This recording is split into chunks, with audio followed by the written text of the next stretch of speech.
mo. May lababo. May kanin na yun na. Haluin sa akong handa. Tuloy. Ay, kadaghan ra. Ha? Naluyan ka pa niya. Tagbaw mo si Joey pinirito. Ay, meron pa pala. Kasunog. Hirap na si Joey nagpirito. Magan sarap nga yung Ay, di sunog. Okay lang yan. Masarap yan. Nasunog. Hindi, okay lang yan. Hindi yan sinog.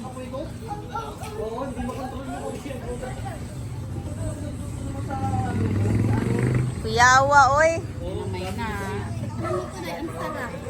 Ang? Eh, dumukot kami bago namin kinamay ito eh. Ay, malasa to. Ate kinamay na namin.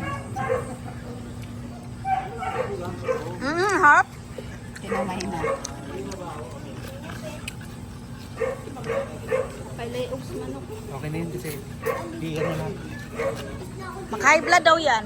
Liog sa manok. Ilagay mo dun sa loob na kaulo na siya.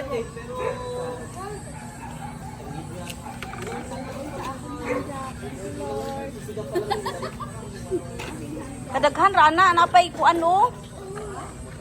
Kapag bangus.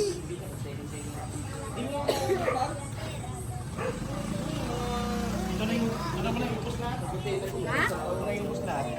Yeah. Mga bata yung iba, gumugamuhon lang yan. Ipin na lang dito pag... Nilagyan mo ko ng loob niya. Ha? Tama ka pala, Glino. Ganyan pala kasi dito kayo kakain. Oh, yan ang pinakakainan dito. Yan, kuha ka lang dyan, lagay dito. Yan ang purpose niyan. Anong pala yun? Sabihin mo na. Ilamin mo muna kasi. Ito pa ganyan. Wala na, kalat Ay, ilamin mo muna ito kay Joey. Ay, ang ganda. Ganon pala yung purpose nun. yan. Happy birthday, Day! Dito kasi siya. Dito sabi siya mag-amo. Makamay lang siya, pero nandito ka naman kinakakainan mo eh. Hirapan niya ni Joey lahat. Kasi birthday ko daw. Dahan na. Para malamig. Ilalim mo mamaya. Ay no, yellow na sa'yo. Ay, ba't ganun?